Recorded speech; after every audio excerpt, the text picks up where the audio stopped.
बिस्मिल्लाहिर्रहमानिर्रहीम अस्सलाम वालेकुम। मैं डॉक्टर अली रज़ा, आप देख रहे हैं मेरा यूट्यूब डिजिटल चैनल। आज की एक नई पॉडकास्ट में मेरे साथ मौजूद हैं डॉक्टर सैयद आसिफ रज़ा जैदी साहब, जो कि gastroenterologist and hepatologist, assistant professor Sheikh Zayed medical college में अपनी खिदमात सर अंजाम दे रहे हैं। इनसे आज हम बात करेंगे सेहत के मुख्तलिफ मसाइल के बारे में, जो कि जिगर और मैदे से मुतल्लिका हैं। अस्सलाम वालेकुम डॉक्टर साहब। वालेकुम अस्सलाम, अलीज़ा क्या हाल है? कैसे हैं आप? मैं ठीक हूँ सर, आप बताएं मैं कैसे हैं? ठीक-ठाक, अल्लाह का शुक्र है। अच्छा सर, आजकल हमने देखा है कि जिगर के और मैदे के मसाइल लोगों में बहुत ज़्यादा बढ़ गए हैं, चाहे वो ओल्ड एज के हैं या चाहे वो यंग एज में है। तो इसकी क्या बुनियादी वजह है? अ, इसकी सबसे जो बड़ी वजह है वो हमारा लाइफ़स्टाइल है। हमारा लाइफ़स्टाइल सबका ही काफ़ी ज़्यादा चेंज हो चुका है। फिर दूसरा हमारी ईटिंग हैबिट्स हैं। ईटिंग हैबिट्स जो है वो प्रॉपर इनटेक ऑफ कैलोरीज़ बहुत ज़्यादा है और या साफ-सुथराई के खाने नहीं खा रहे। बाज़ार के खाने खाने के ज़्यादा शौकीन हैं। रात को लेट नाइट खाने खा के जल्दी सो जाते हैं। और इसकी वजह से इमर्जिंग जो पैंडेमिक कहेंगे इसको, वो फैटी लिवर डिजीज़ है, जिसके साथ में पूरा पाकिस्तान क्या पूरा दुनिया ही इसमें मुब्तला है। हर चौथा बंदा जो है उसको डायबिटीज़ हो रही है। एंड उससे पहले अगर हम कहें तो प्री डायबिटिक स्टेट जिसे हम कहते हैं, वो फैटी लिवर डिजीज़ है और ब्लड प्रेशर, यूरिक एसिड ज़्यादा होना, कोलेस्ट्रॉल ज़्यादा होना और फैटी लिवर होना, ये सारी चीज़ें जो है ना इमर्जिंग है, ऑन द राइज़ है। और इसकी सबसे बड़ी वजह जैसे कहा कि लाइफ़स्टाइल मॉडिफ़िकेशन हमें करनी चाहिए। हमारी लाइफ़स्टाइल काफ़ी ज़्यादा सेडेंटरी हो गया है, हर वक़्त बैठे रहना, इनटेक ऑफ कैलोरीज़ बहुत ज़्यादा होना और जंक फूड बहुत ज़्यादा खाना। अ, जंक फूड हम किसे कहते हैं, इसको बार-बार हम समझाते हैं लोगों को कि जंक फूड एक ही वक़्त में ज़्यादा नमक, ज़्यादा चीनी और ज़्यादा चिकनाई को खाने को जंक फूड कहते हैं। यानी ये अगर एक ही वक़्त में आप ज़्यादा चीज़ें खा रहे हैं तो फिर डेफ़िनेटली आपका अचानक तेज़ी के साथ वज़न बढ़ेगा। यानी स्टोरेज कहाँ तक करता रहेगा। तो ये जिस्म जो है ना फिर उसकी स्टोरेज की कैपेसिटी जब पेट के ऊपर से सीने पे से कूल्हों के आस-पास से चर्बी रखने की जगह खत्म हो जाएगी तो फिर डेफ़िनेटली विसरल जो है ना स्टोरेज ज़्यादा शुरू हो जाएगी। जैसे जिगर में कॉगुलेशन होगी या किडनीज़ के इर्द-गिर्द कॉगुलेशन होगी, हार्ट के इर्द-गिर्द चर्बी की कॉगुलेशन होगी। और फिर वो जब इंटरनल फैट जमा होना शुरू हो जाए तो फिर डेफ़िनेटली आपकी जिगर को ख़राब करना शुरू कर देती है। तो ये कुछ वजूहात हैं जो हमारी लाइफ़स्टाइल से एसोसिएटेड है, खाने-पीने से एसोसिएटेड है। अच्छा सर, आप ठीक कह रहे हैं कि खाना हमने ज़्यादा है और बैठना भी ज़्यादा है, हमारा वर्कआउट कम हो चुका हुआ है। हुँ, सर, हम बात करते हैं कि जिगर की चर्बी से मुतल्लिक, जैसा हुँ, कि आपने कहा कि बहुत ज़्यादा है। हुँ, हुँ, पहले तो हम कहते थे कि बहुत ज़्यादा ओबीज़ बंदा है तो उसमें जी जिगर की चर्बी हो सकती है, या वैसे उसके ट्राइग्लिसराइड्स, कोलेस्ट्रॉल ज़्यादा हो सकता है। हुँ, हुँ, लेकिन अब तो हमने देखा है कि यंग एज में भी जो है, हम अल्ट्रासाउंड करवाते हैं, उसको कोई पेन रहता है एब्डोमेन में तो ग्रेड 1 का फैटी लीवर आ रहा है। तो इसको किस तरह आप मैनेज करते हैं? इसकी तशख़ीस देखो के लिए क्या आपने इसको इसमें बेहतर ना करना है? इसमें सबसे इम्पोर्टेंट बात ये है कि हमारा एक चीज़ है जिसको बेसल मेटाबॉलिक इंडेक्स कहते हैं। उसको समझने का आसान तरीका हम लोग सब के सब कैलकुलेटर्स निकाल के बैठ जाते हैं और कैलकुलेटर्स के ऊपर बात कर रहे होते हैं कि बीएमआई तो तभी चेक होगा जब आपका वेट और हाइट होगा and then we will be calculating it. तो वो फिर पता चलेगा कि इसका बीएमआई अगर वो 30 से ज़्यादा है, 28 से पाकिस्तान में है, अगर 28 से ज़्यादा है तो कहते हैं कि ओवरवेट है इंटरनेशनली, 30 से ज़्यादा है तो 20 है। लेकिन इन पाकिस्तान एंड साउथ एशिया के अंदर अगर आपका बीएमआई 23-25 से ज़्यादा है, तो आप ओवरवेट में आ जाते हो। यानी हमारी डायनामिक्स ऐसी हैं कि जिसमें हमारा ओवरवेट जल्दी शुरू हो जाता है। लेकिन हम लोग अगर वही 25-27 वाले को हम बीएमआई को कहेंगे, तो वो हमारे लिए ओबेसिटी उसमें नहीं आएगी, ओवरवेट नहीं आएगी, हम कहते रहेंगे नहीं हम सही हैं। लेकिन हमारी पॉपुलेशन के हिसाब से हमारा बीएमआई का 24 से ज़्यादा होना, 23-24 से ज़्यादा होना, ये ओवरवेट में आ जाता है और अगर 27-28 से ज़्यादा है तो फिर ओबेसिटी में आ जाता है।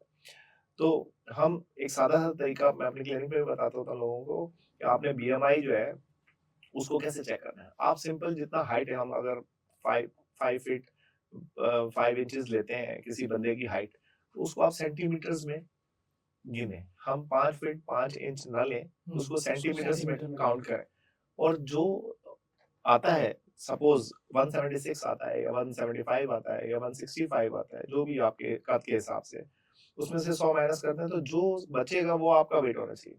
लाइक अगर 76 है, पीछे रह गया, तो आपका 76 आइडियल बीएमआई के हिसाब से वेट होना चाहिए। ठीक है, तो ये जो आपका बीएमआई है, अगर ये आप अपने जहन में रख के चलते हो तो प्रॉब्लम नहीं है। फिर ओबेसिटी से रिलेटेड ज्यादा है, यानी इसको जब हम फैटी लिवर डिजीज को कहते हैं, वो metabolic associated steatosis of the liver disease है, कि जिसमें जिगर में चर्बी जमा हो रही है। जहां तक आपका क्वेश्चन है, वो बहुत रेयर है, जिसे हम लीन फैटी लिवर कहते हैं।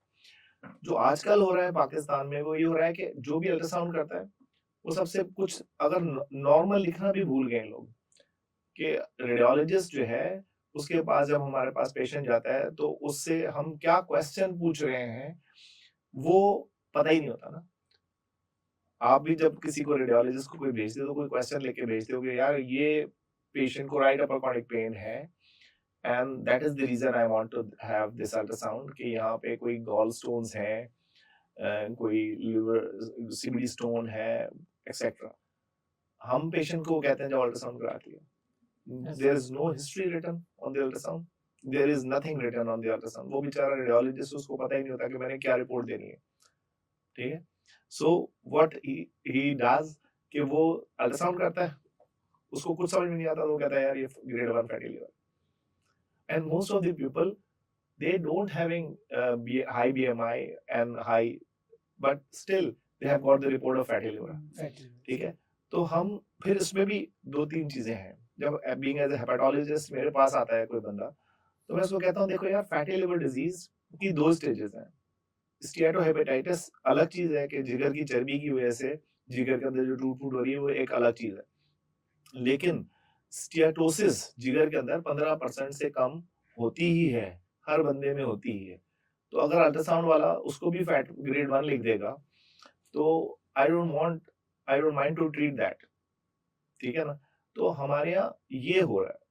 हर बंदा जो भी रेडियोलॉजिस्ट बैठा है, उससे जो क्वेश्चन है, जो हिस्ट्री है, वो ही नहीं पूछी जाती। आपने देखा होगा, आपने रिक्वेजिशन फॉर्म जब बनाया होगा किसी भी टेस्ट के लिए, जब हम कोई भी फॉर्म बनाते हैं या पैथोलॉजिस्ट के पास भेजते हैं, हिस्टोपैथोलॉजी भेजते हैं, हम उसकी क्लिनिकल इंडिकेशन बताते हैं, उसकी जो है ना रिक्वायरमेंट बताते हैं कि भाई इसका ये मसला है। तो रेडियोलॉजिस्ट को अगर आपने सही चीज नहीं बताई, तो उसने उठा के इसी तरह की रिपोर्ट देनी है, जो हर दूसरा बंदा पाकिस्तान में फैटी लिवर का अल्ट्रासाउंड उठा के परेशान होगा। अच्छा सर, परेशान होते हैं लोग, फैटी लीवर आ गया, तो फिर वो पूछते हैं कि जी ये रिवर्सिबल है, इरिवर्सिबल है, उसको फिर आप क्या समझाते हैं, क्या गाइड करते हैं? देखें, फैटी लिवर डिजीज, अगर वाकई फैटी लिवर डिजीज को देखें, तो इसकी आजकल ना अल्ट्रासाउंड से भी आगे की चीज है, फाइब्रोस्कैन है, बिल्कुल सर। वो आ गया। फाइब्रोस्कैन जो है वो बड़ा इंपॉर्टेंट है।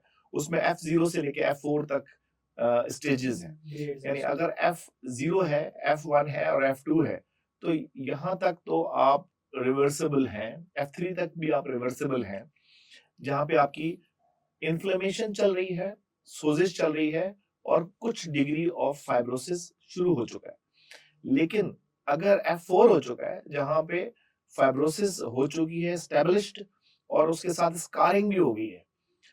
स्कारिंग समझते हो कि स्कारिंग क्या होती है? आम लोगों को समझाने के लिए, जहाँ पे सोजिश चल रही है, वहां पे स्कार, जैसे जिल्द के ऊपर एक कट लग जाता है और जिल्द अपने आप को खुद ब खुद ही भरती है, तो एक सफेद टिश्यू बन जाता है, जिसको हम स्कार कहते हैं। जब जिगर के ऊपर ये स्कारिंग शुरू हो जाए, तो वो किसी काम का नहीं रहता। वो मुख्तलिफ आबले की तरह उसकी जिल्द बन जाती है और जिगर सुकड़ जाता है। जब F4 फाइब्रोसिस हो जाए, तो ये सुकर लिवर सिरोसिस होगी। तो जिगर की जो स्टेजेस हैं, उसको आम तरीके से अगर हम बयान किया जाए और इतनी डिटेल्स में ना बताया जाए, तो आम तरीके से बयान करने का तरीका ये है कि पहली स्टेज ये है कि आपकी जिगर में चर्बी आ गई है, लेकिन आपके liver function test LFTs normal है। एंड द सेकंड स्टेज अब ये है कि आपके लिवर के अंदर चर्बी है और वो उसको नुकसान भी, LFTs भी डिरेंज होने शुरू हो गए। तो इसका मतलब है कि वो जो जिगर के अंदर चर्बी है, स्टियाटोसिस जो है, वो अब स्टियाटोहेपेटाइटिस कर रही है। यानी वो जिगर की चर्बी जो थी, वो जिगर के सेल्स के ऊपर नुकसान पहुंचाना नुकसान शुरू। पहुंचा जब दें। ये स्टेज आ जाए और इन्फ्लेमेशन लंबे अरसे तक चलती रहे, then it will become cirrhotic liver.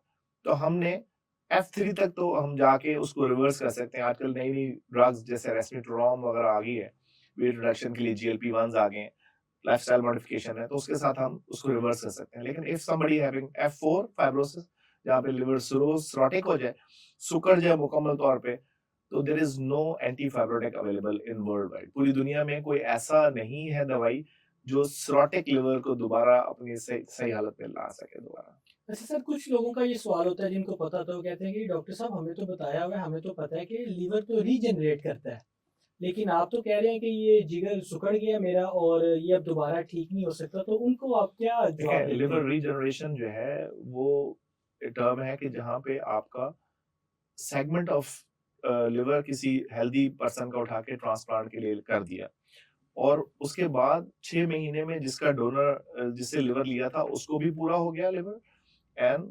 जिसका लगाया था उसका भी पूरा हो गया। ये जो कैपेसिटी है लिवर रीजनरेशन की, यही तो हो रहा है लिवर सिरोसिस में भी। लिवर सिरोसिस में यही हो रहा है, वो रीजनरेट भी हो रहा है लिवर, लेकिन वहां पे inflammation and regeneration and inflammation and regeneration का इतना ज्यादा मिक्स अप हो गया है कि वो स्कार अब होता क्या है लिवर सिरोसिस के अंदर, रीजनरेशन सेंट्रल में रीजनरेशन हो रही है, लेकिन चारों तरफ से जो है ना वो स्कारिंग हो गई है।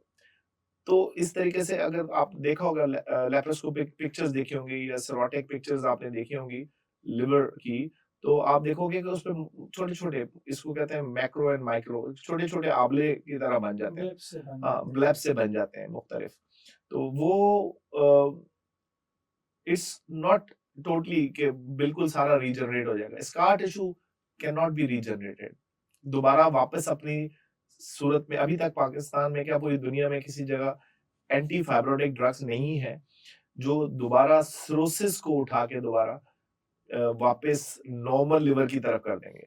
तहकीक इस बात पे चल रही है कि क्या हम फाइब्रोसिस, पहले इन्फ्लेमेशन है, सोजिश है, फिर फाइब्रोसिस है और फिर सिरोसिस है। अब तहकीक इस बात पे है कि इन्फ्लेमेशन ही को कंट्रोल कर लिया जाए, सोजिश को ही कंट्रोल किया जाए, ना कि वो बढ़े फाइब्रोसिस में और देन सिरोसिस में। अच्छा सर, लोगों का अक्सर ये ख्याल होता है, कहा जाता है कि जिगर खून पैदा करता है, इसमें कितनी हकीकत है? देखो, रेटिकुलोसाइट्स हमारे जो है ना हर जगह होते हैं। हमारा असल तो प्रोडक्शन ऑफ जो है वो बोन मैरो, हमारी बोन हड्डियां मैरो। जो है वो प्रोड्यूस कर रही होती हैं, ठीक है, लेकिन रेटिकुलर एंडोथेलियल सिस्टम जो है ना वो लिवर में भी होता है, सारे किडनीज। तो ये एज सच नहीं है, लेकिन क्योंकि स्टोरेज आपके आयरन की, आपके सारे विटामिन की, आपके मिनरल्स की बेसिक स्टोरेज वो लिवर के अंदर ही है, तो वो है। लेकिन ये टर्म, क्योंकि liver it's a very healthy organ के जो पूरी जिस्म का तकरीबन 25% लिवर आपका जो है ना ब्लड ले रहा होता है, तो वो इसे मिसनोमर है कि हम हमारा लिवर प्रोडक्शन कर रहा है। बेसिकली आपको भी पता है कि liver is not responsible for the erythropoiesis.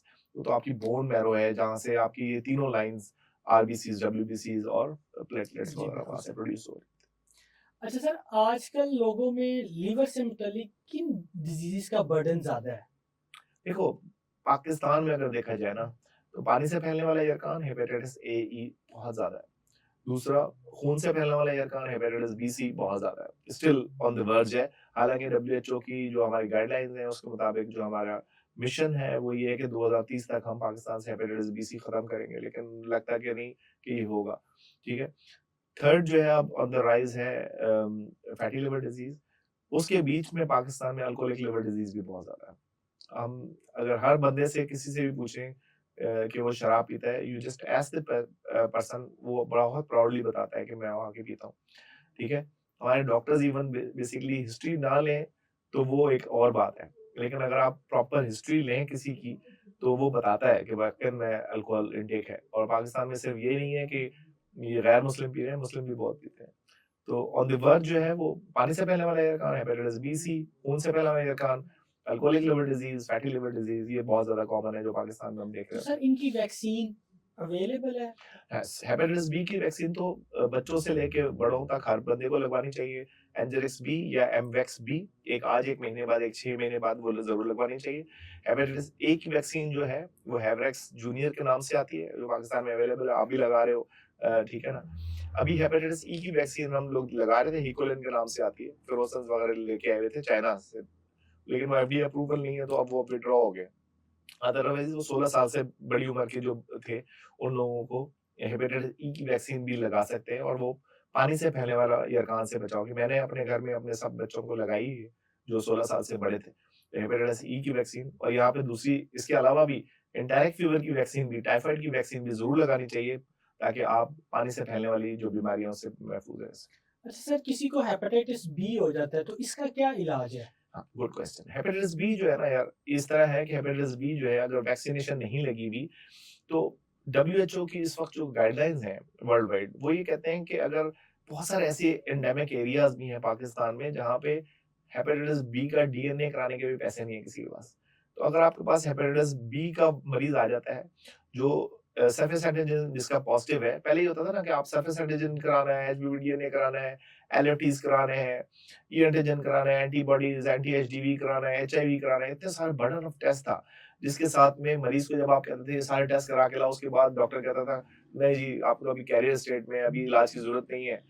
तो अब इस तरह का उन्होंने, डब्ल्यूएचओ ने इरेडिकेट करने की गर्ज से एक सिंपल फॉर्मूला उन्होंने बता दिया है कि अगर आपका एचपीवी डीएनए किसी का पॉजिटिव, डीएनए के कराने के पैसे भी नहीं है, सरफेस एंटीजन पॉजिटिव है किसी का, और उसका जिगर के एलएफटीज खराब होते हैं, या उसके अंदर कोई एक्स्ट्रा हेपेटिक मैनिफेस्टेशन है, लाइक उसको बर्स है, या उसको जॉइंट्स है, या क्रायोग्लोबिन इंजरी है, किडनी ग्लोमेरुलोनेफ्राइटिस है, या वैस्कुलाइटिस आपको पता चल जाता है, एक्स्ट्रा हेपेटिक मैनिफेस्टेशन है, तो वो, या उसकी फैमिली के अंदर किसी को सिरोसिस की हिस्ट्री है, हेपेटोसेलुलर कैंसर की हिस्ट्री लीवर है, कैंसर है लिवर कोई? कैंसर की हिस्ट्री है, तो आपने उसको दवाई शुरू करा देनी है। मरीजों को यही कहना है कि आपने हेपेटाइटिस बी है, आप कम से कम 3 साल दवाई खाएँगे, European association of study of liver disease के हवाले से, एंड या डब्ल्यूएसएलडी के हवाले से आपने कम से कम 3 साल, ज़्यादा से ज़्यादा सारी उम्र दवाई खानी है। इसमें यंग एज में भी ये क्रोनिक जाता है और इसकी मेरे ख्याल से एक टैबलेट वो जी। रोजाना चलती है। एंटाइकोमेलिया टेनोफेविर जो है वो आप ले सकते हैं, और वो आपने मुसलसल सारी ज़िंदगी भी दे सकते हैं, वो उसमें कोई मसला नहीं है। उसके 2 साइड इफेक्ट्स होते हैं, हड्डियों की कमज़ोरी, हड्डियों का भुरभुरापन या किडनीज़ के ऊपर, तो वो आपने 3-3 महीने बाद उसका साइड इफेक्ट्स के तौर पे देख लेना होता है। और अगर वो नहीं है, तो बहुत लोअर डोज़ में, बहुत थोड़ी डोज़ में आप दे रहे होते हैं। और सबसे बड़ी बात ये है कि अगर आप नहीं देंगे, इसका रैशनल ये है, अगर आप नहीं देंगे हेपेटाइटिस बी की दवाई, और हेपेटाइटिस बी 500 गुना तेज़ है एचआईवी से, जो लिवर कैंसर बना सकता है। तो होता ये है कि अगर अक्सर ये हम बीइंग एज़ अ हेपेटोलॉजिस्ट हम ये डर रहे होते हैं कि यार एक मरीज़ है जिसका हेपेटाइटिस बी जो है ना अभी पॉज़िटिव है, और इसको मैं ट्रीट नहीं करूँगा, 5 साल बाद ये लिवर कैंसर के साथ मेरे पास आ जाएगा।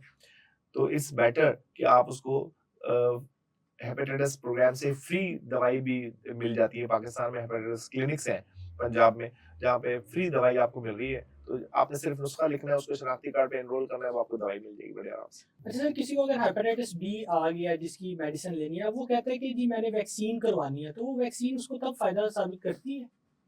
जब हेपेटाइटिस बी हो गया, उसके बाद तो वैक्सीन का कोई फ़ायदा नहीं है। लेकिन सबसे इम्पोर्टेंट ये है कि आपने जिसके घर में हेपेटाइटिस बी का मरीज़ है, उसको ये घर के तमाम लोगों की हेपेटाइटिस बी की सरफेस एंटीजन का टेस्ट होना चाहिए, और उनके तमाम घरवालों को हिफाज़ती टीके लगाने चाहिए। एक चीज़, दूसरा हम ये ज़रूर बताते रहते हैं कि आपने हेपेटाइटिस बी की जो दवाई जिसको दे रहे हैं, उसको ये भी बताते हैं कि हम अपने कंघी, टूथब्रश, तौलिया, अपने पर्सनल यूज़ का सामान, ख़ास तौर पे नेल कटर्स, ये अलग रखें। क्योंकि हमारे घरों में होता ही है कि एक ही नेल कटर होता है, वो उससे सारा घर काट रहा होता है नाखून, ठीक है? तो वो अगर किसी का खून दूसरे को लग जाएगा, तो डेफ़िनिटली उसको भी इन्फेक्शन हो जाएगा, अगर वो वैक्सीनेटेड नहीं है। तो अपनी पर्सनल यूज़ का सामान जो है, वो सबसे अलग रखना बहुत ज़्यादा ज़रूरी है।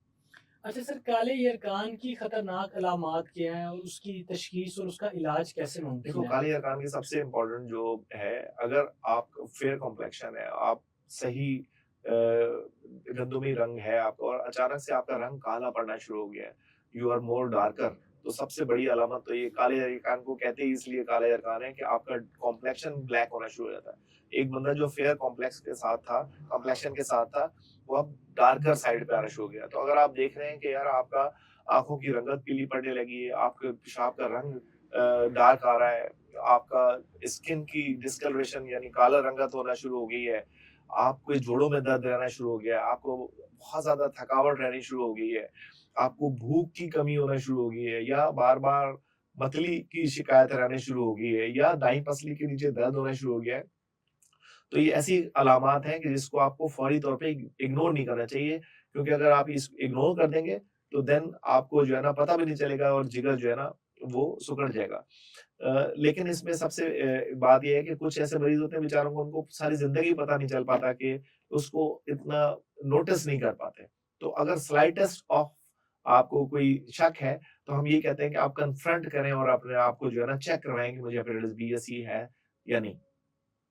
तो सर इसका इलाज जो इसमें काफ़ी जिद्दत आ चुकी है, पहले लोग कहते थे जी हमने टीकों का कोर्स करवाया था, उसके बाद कहते हैं जी हमने दवाइयों का भी कोर्स करवाया, तो ये ऐसे ही चल रहा है, इसमें कोई मज़ीद भी जिद्दत आई है? नहीं, हेपेटाइटिस सी के लिए तो बहुत ज़बरदस्त है ना। हेपेटाइटिस सी तो पहले अब इंजेक्शंस लगते थे। पहले इंजेक्शंस को समझ लें कि पैगिलिडिन इंटरफेरॉन थे, वो अपनी इम्यूनिटी को बूस्ट करते थे और वायरस को निकालते थे।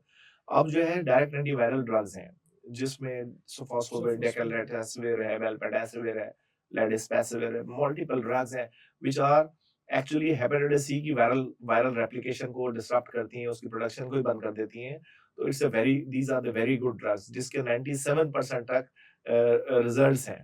तो बस हमने इसका बेसिक कॉन्सेप्ट ये है कि हेपेटाइटिस सी अगर है किसी को और उसका वायरस की इरेडिकेशन हो गई है, तब भी आपने देखना ये है कि उसको लिवर कॉम्प्रोमाइज़ तो नहीं हो गया। अगर आपको देखते हैं जिगर की कमज़ोरी आ गई है, कोर्सनिंग ऑफ द लिवर अल्ट्रासाउंड पे आ गया, या पोर्टल वेन का साइज़ बढ़ गया है, या स्प्लीन झिल्ली बढ़ गई है किसी की, तो फौरी तौर पे आपको ख़्याल करना पड़ता है कि यार इसका वाक़ईन सिरोसिस हो गई है। तो ऐसे पेशेंट को आपने 3 मंथली एंड 6 मंथली अल्ट्रासाउंड या एलएफटीज़ के साथ फ़ॉलो ज़रूर करना चाहिए। तो ये दोबारा भी तो वायरस एक्टिव हो जाता है ना, तो उसमें फिर दोबारा क्या फिर कोर्स को स्टार्ट करना पड़ता है? जी, कुछ ऐसे पेशेंट्स हैं जिनमें हेपेटाइटिस सी की दवाई के साथ में भी, यानी फर्स्ट ड्रग लाइन ड्रग जिसको आजकल हम सॉफ एंड डेक्लेटेसिविर है, जो हेपेटाइटिस क्लिनिक पे भी मिलती है आराम से।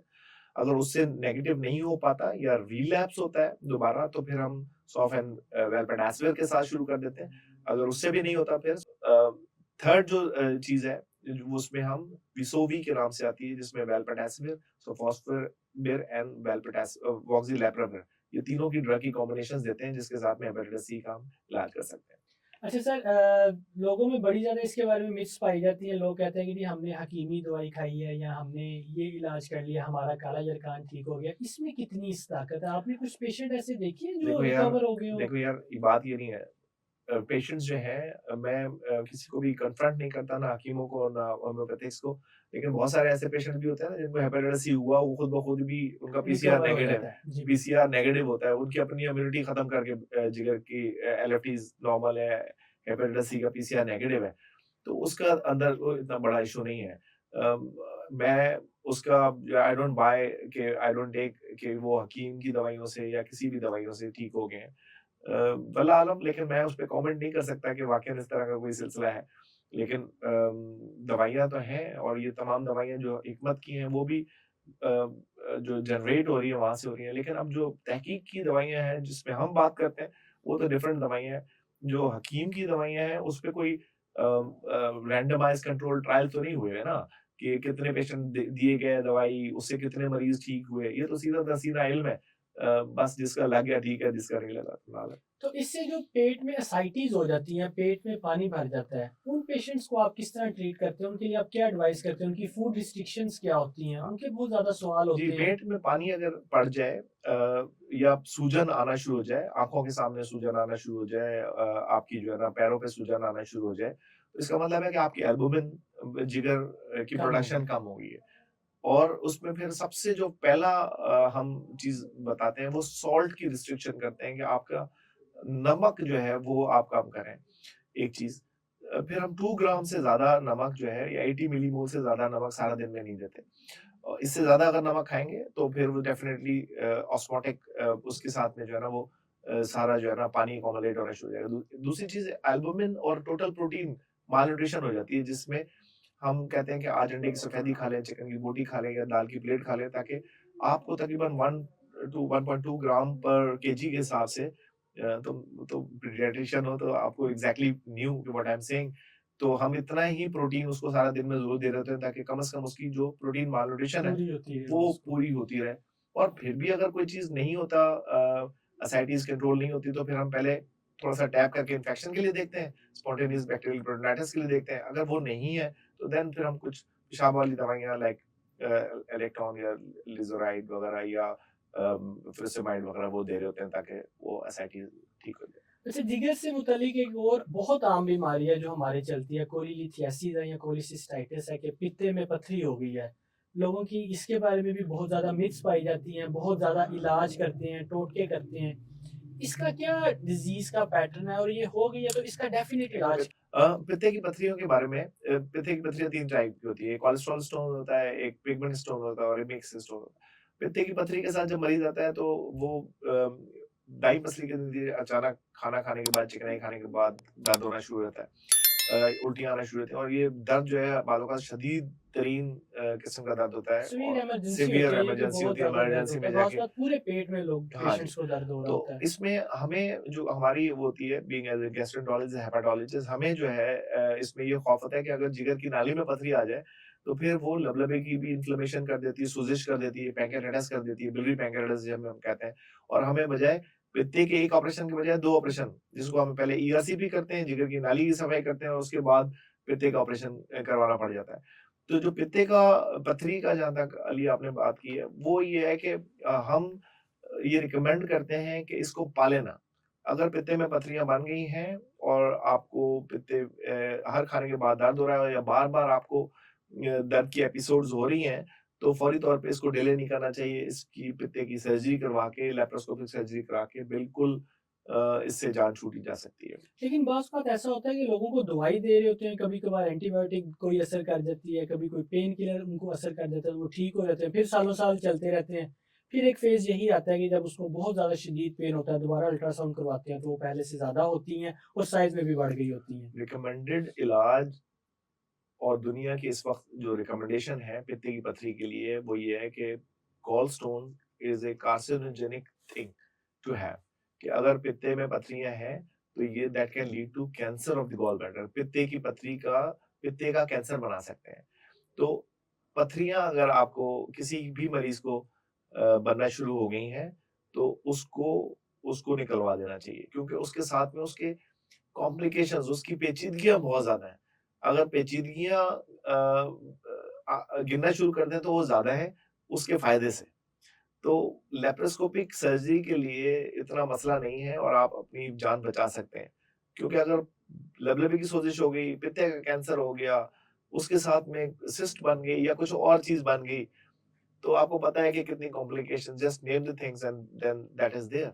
तो इससे बेहतर है यही है कि आप, हमारी रिकमेंडेशन पूरी दुनिया में अब यही है कि अगर आपके पित्ते में पथरियां बन गई हैं, कोई ऐसी दवाई नहीं मौजूद कि जो उसको रिजॉल्व कर दे। कुछ होम्योपैथिक मेडिसिन हैं जो उसको रिजॉल्व करती हैं, लेकिन हमारे पास कोई उसका डाटा नहीं है। बिल्कुल सर।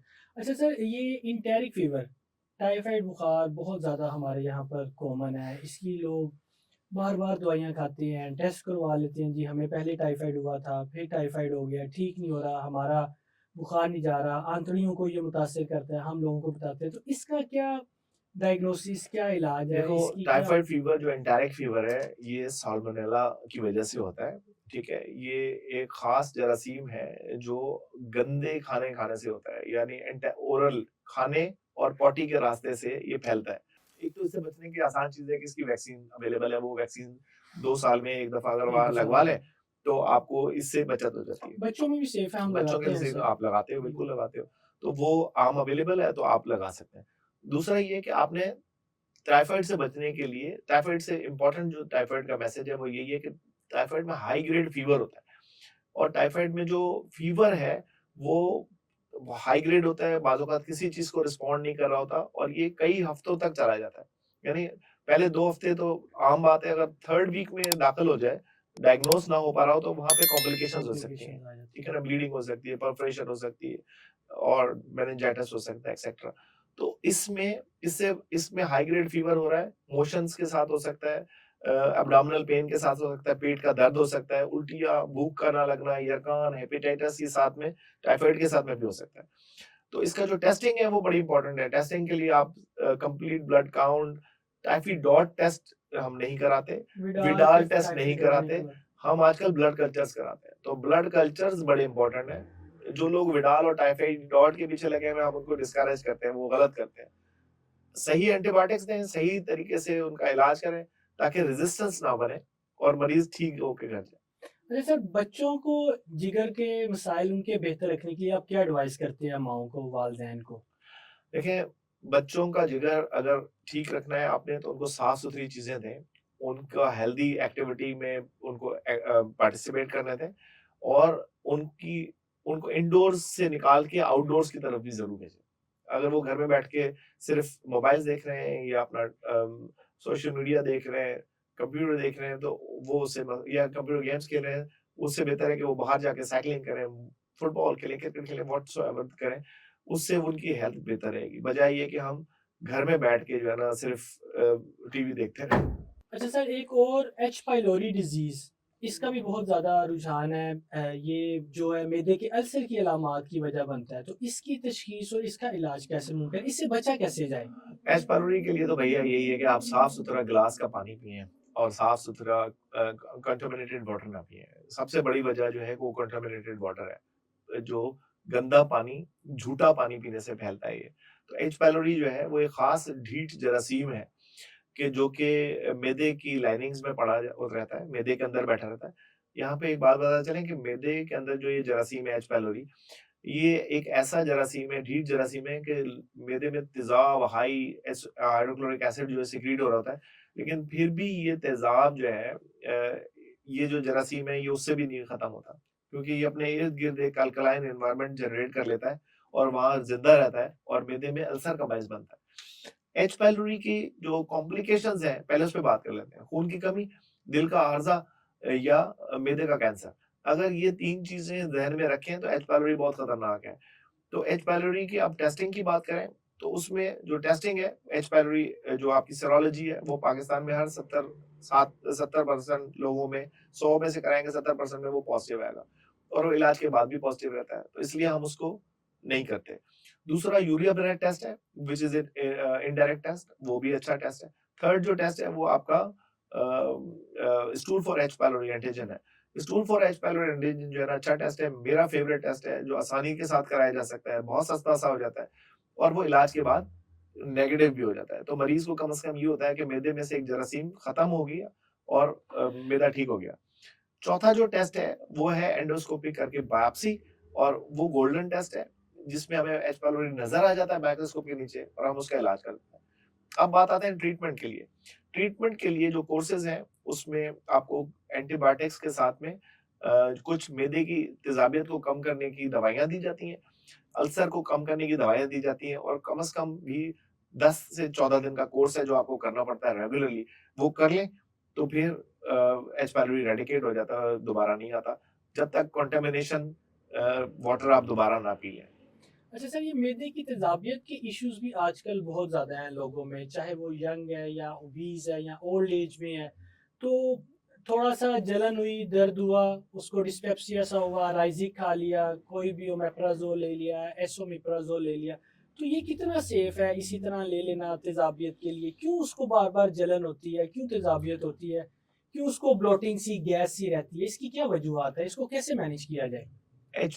मैदे की जो तेज़ाबियत की वजूहत हैं, वो तो बहुत सारी हैं। यानी अगर आप नॉन स्टेरॉयडल ड्रग्स ले रहे हो, एनसेड्स ले रहे हो, आप कोई एंटीबायोटिक्स इस तरह की ले रहे हो लाइक विब्रामाइसिन या टेट्रासाइक्लिन्स आप ले रहे हो या आप कैल्शियम को बूस्ट करने के लिए एलेंड्रोनेट ले रहे हैं या कोई ऐसी दवाइयाँ ले रहे हैं जिसके साथ अब इसमें ना 2 चीज़ें मिक्स हो रही हैं। एक तो एच पाइलोरी ये मैदे के इन्फेक्शन के साथ में है, एच पाइलोरी रिलेटेड है। दूसरा जो है रिफ्लक्स है, आपके सवाल के 2 हिस्से हैं। तो जो रिफ्लक्स डिज़ीज़ है, गैस्ट्रोएसोफेजियल रिफ्लक्स डिज़ीज़ वो टोटली एक डिफरेंट थिंग है। उसमें क्या होता है कि बेसिकली हमारा मैदा जो है, हम जब खाना स्वॉलो कर लेते हैं, नीचे ग़िज़ा की नाली से चला जाता है, तो वहाँ एक मुट्ठी बन जाती है, जो तेज़ाब को ऊपर आने से रोकती है। कुछ लोगों में ऐसी अद्वियात की वजह से या लाइफ टाइम ओबेसिटी की वजह से, मोटापे की वजह से वो जो मुट्ठी है वो खुली रह जाती है, जिसकी वजह से वो तेज़ाब मुसलसल ऊपर की तरफ चढ़ना शुरू हो जाता है और लोगों को ग़िज़ा की नाली में जलन, हार्ट बर्न होना शुरू हो जाता है। अ, इसमें जो डायग्नोस्टिक हवाले से अगर बात की जाए, अगर किसी को वाक़ईन मैदे की तेज़ाबियत बहुत ज़्यादा है और जलन बहुत ज़्यादा रहती है, खट्टे डकार बहुत ज़्यादा आते हैं, तो उसको करना ये चाहिए कि वो वॉक करे, एक्सरसाइज़ करे, रात का खाना खाने के फ़ौरन बाद लेटे ना, लीमू, किन्नू, माल्टा, तली हुई चीज़ें ज़्यादा ना खाए। There must be 2-3 hours difference between your dinner and sleep time और सराहना जो है वो ऊँचा रखें। फिर हम कुछ अद्वियात देते हैं जिसमें एसिडिटी को कंट्रोल करते हैं। कुछ प्रो मोटिलिटी के लिए अद्वियात देते हैं जिसमें हम मोटिलियम लाइक गैस्ट्रिक गैस्ट्रोकोकाइनेटिक्स होती प्रोनालिस, हैं। हाँ, जो दवाइयाँ होती हैं जो जिसके साथ में या ओवर द काउंटर आप एंटासिड्स भी मिल रहे होते हैं, गैविस्कॉन वगैरह वो आप ले सकते हैं। सर ये इस कितने लंबे अरसे के लिए चलते हैं? मतलब ज़्यादातर जो इनको जिनको ये सिम्पटम्स आते हैं उनको एसिड पेप्टिक डिज़ीज़ करते हैं, पेप्टिक अल्सर का डायग्नोज़ कर देते हैं, तो वो फिर ये दवाई हम मुतवातिर ही नहीं, नहीं, खाते रहते हैं। हमने जो दवाई देनी होती है वो कम से कम भी 6 से 8 हफ्ते के लिए देनी होती है। फिर आपको अगर फिर भी सिम्पटम्स रहते हैं, फिर आप कुछ और दवाई लाइक फैमोट्रिलिन H2 रिसेप्टर एंटागोनिस्ट है, वो ले सकते हैं या आप अल्टरनेट डे या 2 दिन बाद कभी-कभार दवाई ले सकते हैं। मैं कभी किसी को भी ये रिकमेंड नहीं करता। वैसे तो पीपीआईज़ के ऊपर स्टडीज़ हैं, जिसमें वो लंबे अरसे तक 30-30 साल तक लेते रहते हैं, उसमें कोई नहीं है। लेकिन लिटरेचर बहरहाल कहता है कि इसके साथ कॉम्प्लिकेशंस हैं, हड्डी की कमज़ोरी होना, निमोनिया होना, बहुत सारे ऐसी कॉम्प्लिकेशंस हैं जो इन द मैदे की एसिडिटी को, रिफ्लक्स को कम करने की दवाइयों के साथ में भी हो सकती हैं। अच्छा सर इसका जो हमें पता है कि जो मैदे का ताल्लुक है वो ज़ाहिर बात है ब्रेन से अटैच होता है, वो ब्रेन से सारे सिग्नल ले रहा होता है। हमारी मोटिलिटी जो है गट्स की वो बहुत ज़्यादा ब्रेन जो है कंट्रोल कर रहा होता है उसको साथ। तो लोगों को अक्सर जो एंग्जायटी, पैनिक अटैक होता है उसमें अक्सर लोग कहते हैं जी हमें घबरा पड़ रहा है, हमारा मैदा बंद हो रहा है, हमारा दिल बंद हो रहा है, साँस बंद हो रहा है। तो ये अलामात किस तरह डिफरेंशिएट की जाती है कि बाज़ औक़ात लोग अमूमन क्वैक भी कह देता है कि नहीं जी माँ जी आपको मैदे का मसला है, दिल का मसला नहीं, नहीं नहीं, है। वो देखो ना सबसे बड़ी बात ये है ना, वो जो आम प्रेज़ेंटेशन ये है कि मेरे दिमाग को गैस चढ़ रही है, गैस चढ़ रही ठीक है। है ना? कुछ ऐसे भी होते हैं कि जो हर चीज़ मैदे के साथ भी एसोसिएट कर रहे होते हैं। फंक्शनल डिस्पेप्सिया भी एक एंटिटी है जिसमें मरीज़ परेशान है, पैनिक हो रहा है, डिप्रेशन में है। उसकी कोई कॉज़ अगर पता ना चले, यानी अगर आप एच पाइलोरी के लिए देख लिया, आपने पेन किलर्स के लिए देख लिया, आपने गैस्ट्रिक कोई प्रॉब्लम्स के लिए देख लिया, रिफ्लक्स के लिए देख लिया, हाइटिस हर्निया के लिए, फंक्शनल चीज़ों के लिए देख लिया, मैकेनिकल चीज़ों के लिए देख लिया कि उसका हाइटिस हर्निया नहीं है या उसको कोई ऐसी चीज़ नहीं है। फिर भी अगर उसको चल रहा है कुछ तो फिर आप कहते हो कि इसको ज़हनी मसला है, ज़हनी दबाव की वज़ह से है।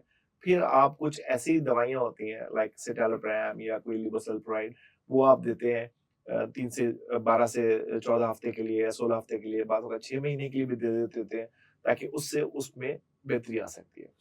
तो जो पैनिक डिसऑर्डर्स हैं जो फंक्शनल डिस्पेप्सिया भी एक एंटिटी है जिसके साथ में उसको हम ट्रीट कर रहे होते हैं। अच्छा सर इधर मैं आपसे पूछना चाहूँगा कि बच्चों की जो बार-बार पेट खराब होता है, डायरिया हो जाता है, कुछ को ब्लोटिंग गैस का इश्यू होता है, कुछ को कब्ज़ हो जाती है, कुछ बड़ों में भी होता है जिस तरह हम उनको आईबीएस डायग्नोज़ कर देते हैं, लिख देते हैं, तो इसको किस तरह मैनेज किया जाता है? इसकी क्या अलामात है और इसको किस तरह काउंसल किया जाए?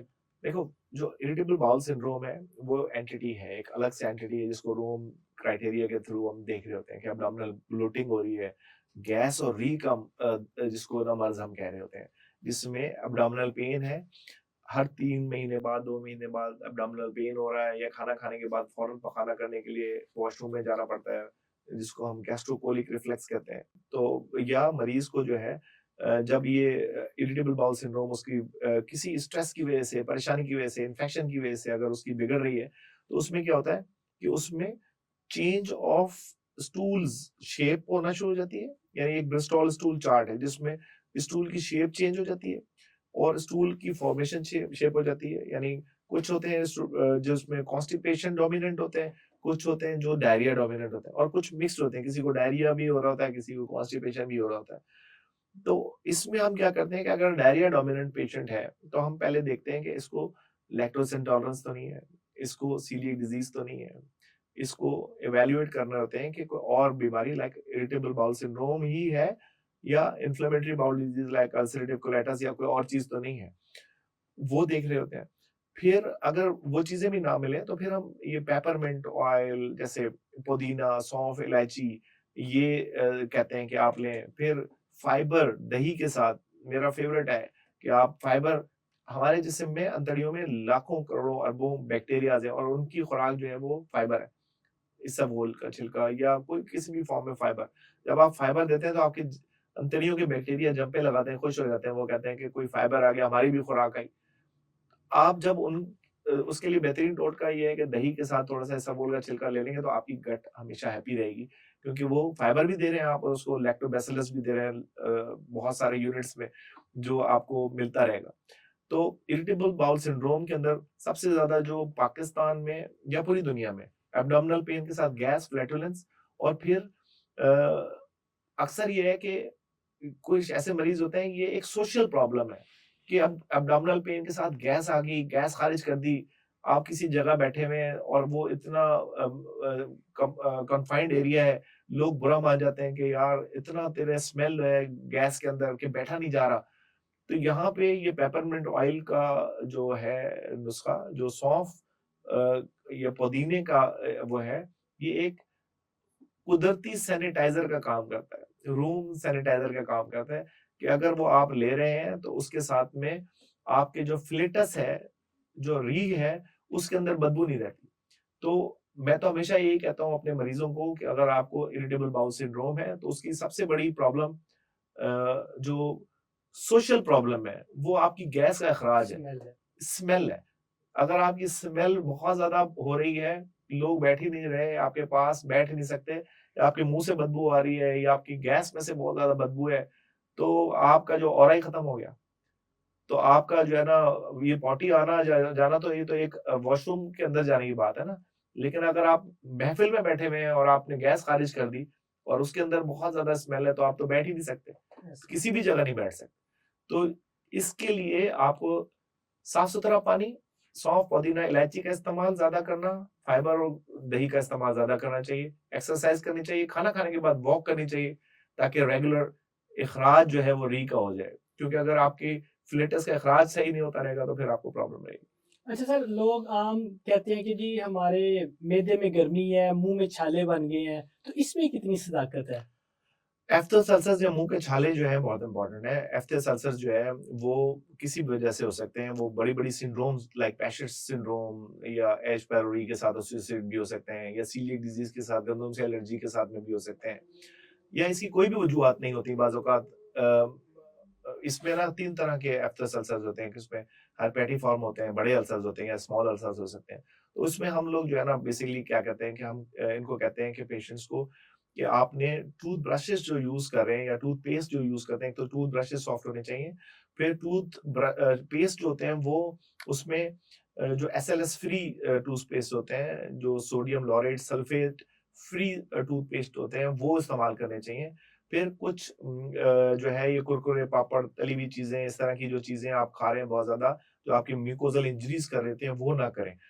फिर आपने जो है कुछ कॉकटेल्स हम दे रहे होते हैं जिसमें निन्स्टैटिन होती है, आपकी लोकल स्टेरॉइड्स होते हैं, ट्राइमसिनोन वगैरह, वो हम दे रहे होते हैं जिसके साथ में या सोमोजेल वगैरह, बॉन्जेला मुँह के खाने से पहले वो आप लगा सकते हैं, तो उससे काफ़ी रिलीव हो जाता है। लेकिन ये एक रिकरेंट बार-बार होने वाली चीज़ है और इसके अंदर हम जो है ना इसको इन्हीं चीज़ों के साथ ट्रीट कर रहे होते हैं। लेकिन कुछ ऐसे लोग होते हैं जिसमें आयरन की कमी हो जाती है या फोलेट की कमी, विटामिन बी 12 की कमी भी अगर है, तो वो आप अगर उसके टेस्ट करवा लें और उसका जो है ना, उसकी रिप्लेसमेंट कर दें तो उससे बेहतर हो जाता है। अच्छा सर, आप वालिदैन के लिए, हमारे नाज़रीन के लिए बताइएगा कि बच्चों के लिए, बड़ों के लिए ऐसे काम जो उनके जिगर को, मैदे को, आंतड़ियों को बेहतर रखें, क्या करने चाहिए हमें? देखो यार, हर बंदा ये चाहता है दुनिया में कि वो लंबे अरसे तक ज़िंदा रहे या लॉन्जेविटी एक का एक कॉन्सेप्ट है, वो बड़ा इम्पोर्टेंट है कि यंग रहने का कॉन्सेप्ट है, वो बहुत इम्पोर्टेंट है। तो उसमें अगर आपका जिगर ठीक है तो सब ठीक है। इसमें ना मैं एक बात कहना चाहता हूँ आपके इसके हवाले से कि आपके 100 मसले हैं ना, हॉस्पिटल के मसाइल हैं, आपके फाइनेंशियल मसाइल हैं, आपके शादी से रिलेटेड, मोहब्बत से रिलेटेड एक्सेट्रा जो भी सोशल मसाइल हैं आपके हैं, वो तो आपके हैं, हर वक़्त के मसाइल हैं। लेकिन अगर तुम्हारी हेल्थ खराब हो गई ना, तो सब अलग रह गया, सिर्फ़ वो सबसे मसला इम्पोर्टेंट है। तो इसमें जो मैसेज है वो ये है कि आपकी हेल्थ जो है, वो एक आरे की तरह है और ज़िंदगी जो है वो एक दरख्त की तरह है। उस आरे से ने इस दरख्त को काटना है। तो इस आरे को भैया तेज़ रखोगे, शार्प रखोगे, तो वो ज़िंदगी का लॉग जो है वो आराम से कट जाएगा। अगर आरा टूट गया तो ना वो ज़िंदगी कटेगी, ना वो आरा ठीक रहेगा। तो आपकी हेल्थ जो है वो हेल्थ एक रोड के ऊपर चलने का नाम है। आपने अपने टेस्ट कराने हैं रेगुलरली। हर 3 से 6 महीने बाद या 40 साल के बाद तो हर साल बाद आपने हर ज़रूरी अपने टेस्ट कराने हैं, देखना है कि कहीं मुझे शुगर तो नहीं हो रही, हमें फैटी लिवर तो नहीं हो रहा, हमें ब्लड प्रेशर तो नहीं हो रहा, हमें कोई ऐसे मसाइल तो नहीं हो रहे, हेपेटाइटिस बी, सी तो नहीं है, हमारे जिगर के एलएफटीज़ ठीक हैं, हमारे हेपेटाइटिस बी, सी का स्टेटस ठीक है, हमारा खून की कमी तो नहीं है। अगर आपको कोलोरेक्टल कैंसर की किसी को फैमिली में हिस्ट्री है तो कोलन स्क्रीनिंग कराना बड़ा लाज़मी है। तो ये सारी चीज़ें हेल्थ केयर का हिस्सा है। आप दुनिया में कहीं बाहर चले जाओ और वहाँ प्रैक्टिस करो तो दुनिया में लोग आपको जो है ना आपकी नर्स ही कॉल करके बुला लेती है कि भाई आपका 3 महीने बाद अब चेकअप होना है तो आपने अपने आके चेकअप कराना है। तो यहाँ पे कॉन्सेप्ट नहीं है, यहाँ पे कॉन्सेप्ट ये है कि मैंने तो कभी बुखार भी नहीं आया। जी सर, ऐसे ही। अचानक ही जब गाड़ी गाड़ी लग गई, इसको ये कैसे हो गया? ये तो मुझे कभी हुआ ही नहीं। तो भई आपने अपनी गाड़ी का चेकअप ही नहीं कराया, आपकी मेंटेनेंस ही नहीं है, आपने अपनी मेंटेनेंस की तरफ तवज्जो ही नहीं दी। हमारे यहाँ मेंटेनेंस का कॉन्सेप्ट ही नहीं है। हेल्थ केयर में मेंटेनेंस ही ये आजकल कॉन्सेप्ट है बड़ा। अगर आपकी मेंटेनेंस नहीं है, तो आपकी गाड़ी बच जाएगी भई, ठीक है ऐसे ना? ही। तो अगर आपने मेंटेन रखना है अपने आप को, तो 70-80 साल का 50 पुशअप निकालता है, मेंटेन है ना, अपनी ज़िंदगी में उसने अपने आप को अचीव किया हुआ है, ठीक है? तो इसी तरीके बहुत सारे बड़े-बड़े एथलीट्स हैं जो अपने आप को मेंटेन रखते हैं। वसीम अकरम है डायबिटीज़ के साथ में भी, जी सर। बेहतरीन एथलीट है, अभी भी खेल रहा है। तो इस तरह आपने मेंटेनेंस रखना बड़ा इम्पोर्टेंट है और आपको अपने आप को मेंटेन करना बड़ा ज़रूरी है। सर बहुत शुक्रिया आपका, आपने बहुत ज़्यादा थैंक अच्छी यू, बातें की हैं। Thank you. उम्मीद है नाज़रीन कि आपको हमारी ये बातें पसंद आई होंगी और आपके लिए भी ये फ़ायदेमंद साबित होंगी। आपको जिगर से, मैदे से, आंतों से रिलेटेड कोई भी सवाल हो तो आप कमेंट में पूछ सकते हैं। सर का नंबर और उनके हॉस्पिटल का एड्रेस दिया जाएगा, उस पे आप रब्ता कर सकते हैं। मुझे दुआओं में याद रखें। बहुत शुक्रिया। अल्लाह हाफ़िज़।